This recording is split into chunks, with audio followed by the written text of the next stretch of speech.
Walgreens. Catherine, still pick up your medication. Okay. It just comes on. Yes. Okay. Years ago, uh, in the early stages of my teaching and preaching career, I realized that my messages were different than what I had grown up hearing and believing. Imagine that. I remember thinking that it would be a lot easier simply to be a normal Baptist kind of Christian, one less controversial, less challenging, and less provocative. My life might be better in terms of Southern Baptist convention churches and politics. I contemplated becoming a Methodist or an Episcopalian, even going so far as to talk to a Methodist minister in Mobile about ordination requirements. But then I reminded myself that this path I was on was not strictly of my own choosing. God, I believe, called me to this kind of ministry, for better, for worse, in good times and in bad, for richer or poor. Sounds like a marriage, doesn't it? Well, it kind of, sort of is. Slowly but surely, I made peace with the reality that some people believe just as passionately as I do. They just believe differently. Am I right? Maybe. Am I wrong? Perhaps. Maybe it was not so much an issue of right and wrong as it was of seeing things differently. To use Paul's great analogy of the body, maybe I was a hand or the foot or a sore toe or just a different part of the body. That gave me some consolation. It was during that reflective period that I asked myself this question: why am I a Baptist? Or really, now I'm asking, why do I remain a Baptist? I answered the question as best as I could, and I have continued to reflect on my answers from time to time. Since it has been a while since I talked about this, and since we have many new people in the church, I want once again to be somewhat up close and personal and answer that question: why I remain a Baptist. As I go through my litany of answers, let me invite you also to reflect on your own church traditions.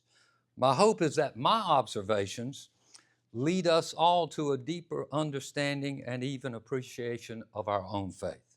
That is my intent anyway. Now, I have a major disclaimer from the beginning. I don't claim to speak for Baptists. If you know Baptists, then you know that we have no spokesman, be it pastors, deacons, Southern Baptist Convention, Alabama Baptist Convention, or Baldwin Baptist Association. No one speaks for a Baptist save that Baptist, him or herself. That is our tradition. It is called priesthood of the believer, though honesty forces me to admit that we do not always live up to it.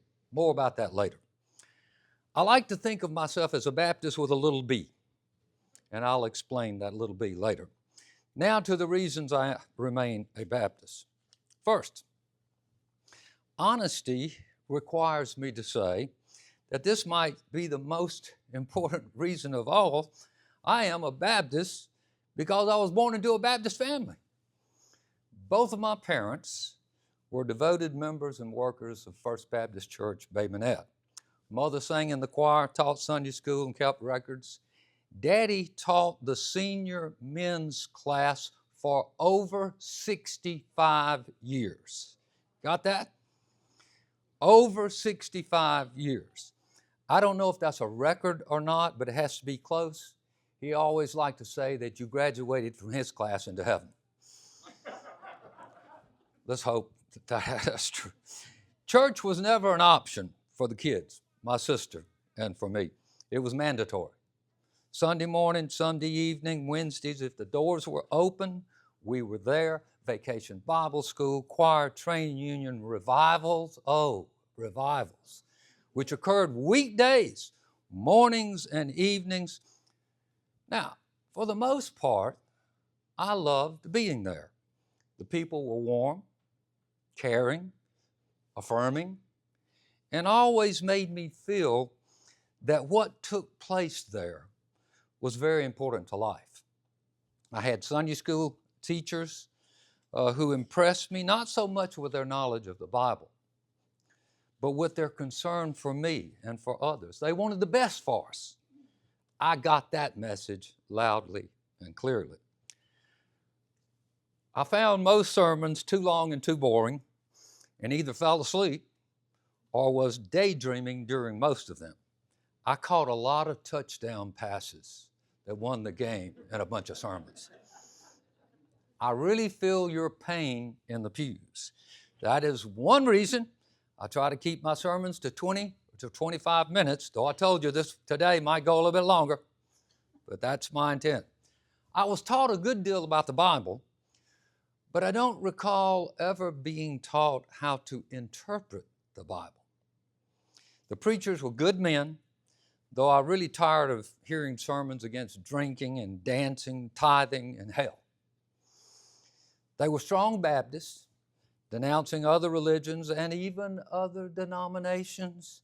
They had problems with the Methodists because they sprinkled, Presbyterians and Episcopalians because they drank, Pentecostals because they spoke in tongues, and Roman Catholics because they were Roman Catholics, which really meant they were not saved. Don't ever forget Martin Luther and the Protestant Reformation. My mother and father taught me the importance of church, but also that it was okay to disagree with the pastor and even to disagree with Baptist beliefs. As an 8-year-old child, I watched my father practice this. Each Sunday morning, the congregation would read in unison the church covenant. Now, this was a brief abstract of Baptist beliefs and practices located in the back or perhaps even in the front of the hymnal, if memory serves me correctly. I don't think we have that in our hymnals now, do we? We don't. Well, we had that, we read it every Sunday. When we reached the part where it read, quote, "I will abstain from the sale and the use of intoxicating beverages," my father quit reading. After a couple of Sundays, I asked him why he stopped reading. Quote, "Because I don't agree with it," came a curt reply. No commentary followed. That was the end of the session. Class dismissed, and that was my first lesson, although I didn't know it then. That was my first lesson on being a Baptist kind of Christian. You don't have to agree with Baptists to be a Baptist. Second, I am a Baptist because of the emphasis upon the priesthood of the believer. This teaching basically says that no person, no institution, and or no teaching can come between a person and his or her relationship to God. Each person has direct access to God. This teaching is normally traced back to Martin Luther and his problems with the Roman Catholic Church, but it really goes all the way back to Paul and Jesus, if not their teachings, for sure in their actions. Baptists refer to it as soul freedom or soul competency. What this means is that I have the freedom, opportunity, and even challenge to come before God, literally to understand and to respond to God without the intervention, supervision, or interference of any other person or institution. I can certainly make wonderful use of the resources of the church, its teachings, its traditions, its people, but the point is this: I am under no compulsion to do so. Now, let me say that I think nearly all Christians practice this belief. It is probably part and parcel of every denomination's tradition, but I know the Baptists fought for it, even when they were persecuted for doing so. A quick aside, does priesthood of the believer mean that I can believe anything? No.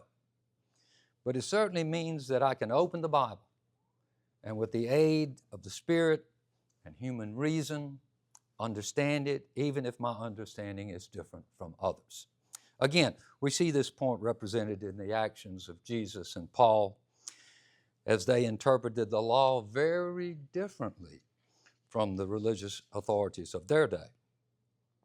Third, I am a Baptist because of the autonomy of the local church.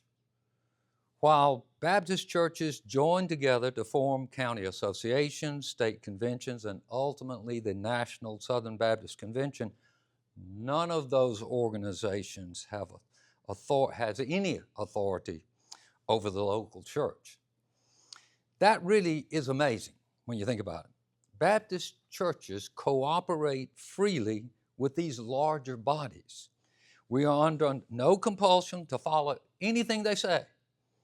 Literally, this church governs itself, calls its own ministers, and decides what to do with its money. We even write our own bylaws. We do not have to give a penny to the association or to the state convention or to the national convention. We could create our own missions, call and send our own missionaries, and print our own religious literature. Of course, the genius of this structure is that Baptists have decided that it is far more effective to cooperate with other churches than to go it alone. But we could go it alone, and some mega Baptist churches have done that very thing. I'm not being critical about that. I'm just saying this is our DNA. Now, I do realize not having a formal structure can create instability. Some Baptist churches, and you may know of some, led by energetic and persuasive pastors or lay persons, have become embroiled in all kinds of projects, crusades, and missions, which ultimately have created serious challenges, particularly when those initial motivators have left for other fields or for other issues. Also, the absence of a formal structure means that a Baptist church can be formed anywhere. There literally is nothing to prevent another Baptist church from being built right up the road or down the street. And if the truth be admitted, many a Baptist church has been formed because one group in the church got upset with another group and formed its own church. Maybe you know something. Churches have been formed through the principle of disagree and multiply. But that's the nature of Baptist polity, for better or for worse. Fourth, I am, or rather remain, a Baptist because I believe in the separation of church and state. Baptists were marginalized and some persecuted by state churches in Europe and even churches in the colonies when the Baptists first came over here. When Baptists landed in our country, they lobbied for the absence of a national church as well as for the absence of state churches.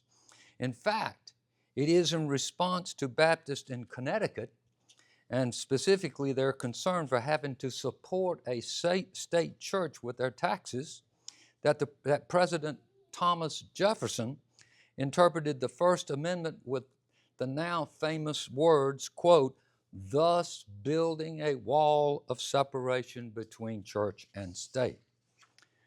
Baptists do not want government supporting a particular Christian denomination. They felt that relationship with God was so personal, so sacred, that it was best left to individuals and to voluntary organizations. That was and is still so very true and important. The real question for us is this: do Baptists still advocate the separation of church and state? I won't answer that question, but I will say this: the lines have become very blurry indeed. There is, however, tension here that ought to be faced. Baptists do not want a government teaching religion, neither do they want a government antagonistic towards religion. Reaching a balance between advocacy and antagonism, promoting a religion or being hostile towards it, is presently where we are today.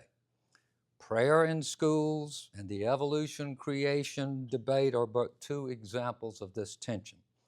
Personally, I think we would all do well to remember President James Madison's famous words on this very issue. Quote, "Who does not see that the same authority which can establish Christianity in exclusion of all other religions may establish with the same ease a particular set of Christians in exclusion of other sects?" In other words, we simply don't want the government siding with religion, including Christianity. Now, those are sobering words, which ought to guide any discussion on this church-state issue. Fifth, I am a Baptist because of our emphasis upon personal accountability. The name Baptist does not come from John the Baptist, though that would be rather nice and convenient. Rather, Baptist comes from the word Anabaptist, which is a name given to a group in Europe which rejected infant baptism as practiced by Roman Catholic and Lutheran churches and literally rebaptized themselves upon confession of faith. They believed that a person should only be baptized based upon a free choice made by one who had reached an age of accountability. They practiced total immersion as opposed to sprinkling or dipping. Personally, how one is baptized is not as important to me as the faith and commitment that one brings to the act of baptism. So I don't quibble over the means. Covered, smothered, dunked, or poured makes little difference to me. But I continue to appreciate the fact that I am responsible. My mother, father, pastor, and church should not be held accountable for my actions and beliefs. They can influence, but they can't run interference for me.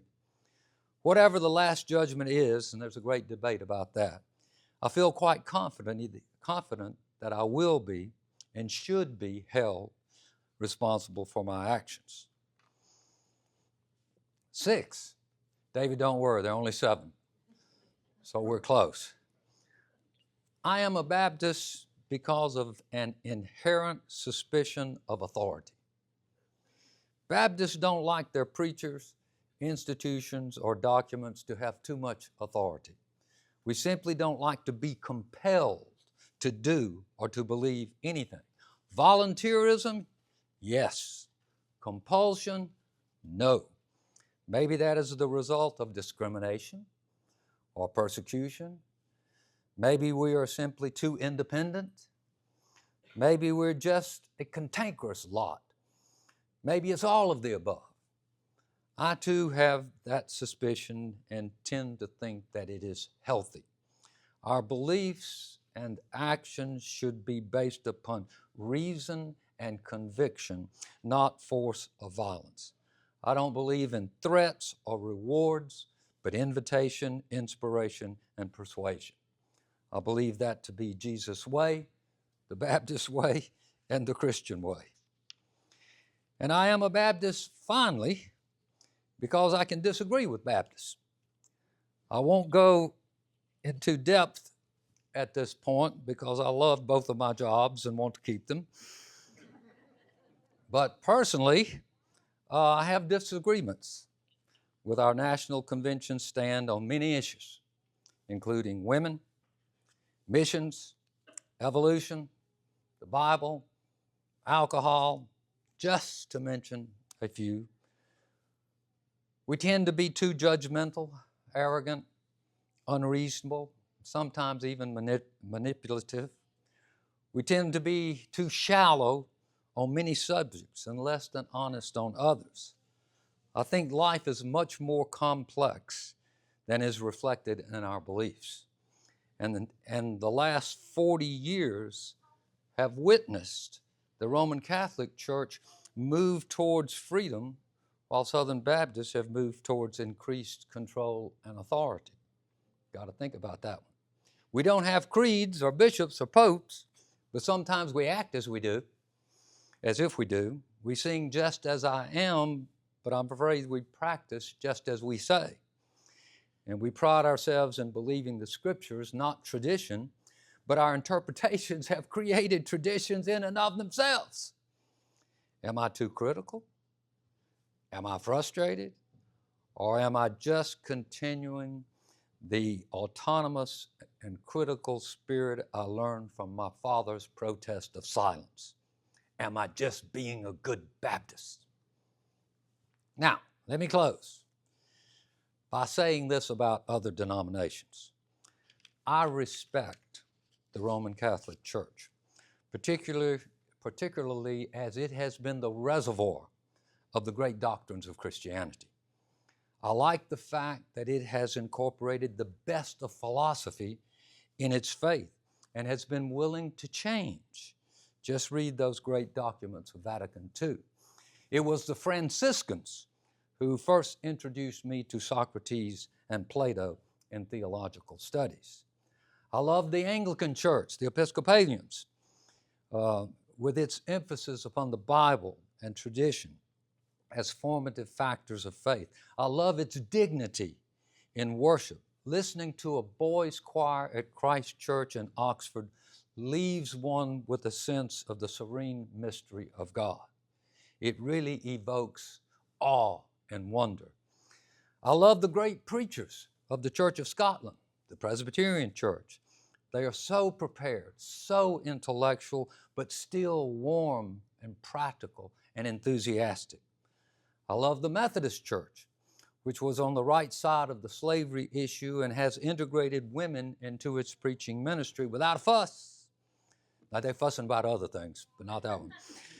38 years ago, I nearly became one. I respect the Pentecostals because they, more than any other denomination, have broken down the dividing walls of race and economics. I respect the National Baptists, the black churches, because they have integrated faith with life, and their preachers know how to communicate. They know how to persuade. I love and respect Judaism because they left us the words. They literally created religious space with words, and their great rabbis combined scholarship, piety, and humor. Humor, as they attempted to interpret those words. They understood all too well that religion is a conversation that continues forever. Finally, I respect Islam with its integration of faith and practice, and am in awe of the reverence it has for Allah in worship. Nevertheless, while admiring and respecting other denominations and other religions, I remain a Baptist with a little b for the 7 reasons mentioned above. Now, that little b is a reminder that being a Christian is more important than being a Baptist. Are Baptists better than others? No. Are we more right than others? No. Are we more biblical than others? Not necessarily. We are simply part of a great body, to recall Paul's analogy. And it is the different parts that make the body an effective unit. Maybe the same ought to be said about the different denominations within Christianity. Perhaps if different denominations saw themselves as different parts of the same body, then the body would be a more effective group. Now, that might just be plain wishful thinking. But then again, that is the gospel, in my opinion anyway. And remember, that is the opinion of a Baptist with a little b. Our Father and our God, probably too many times we have seen our churches, because they have different buildings, different hymn books, different documents, and maybe they think it has a tendency of creating a space between us. And the great challenge of the gospel is to see that we are more alike than we are different. And that might go for the world itself. And maybe if we have that kind of vision and work towards that kind of unity, well, maybe this world would be a better place. And this is our prayer, hoping that it will. In Christ's name, amen.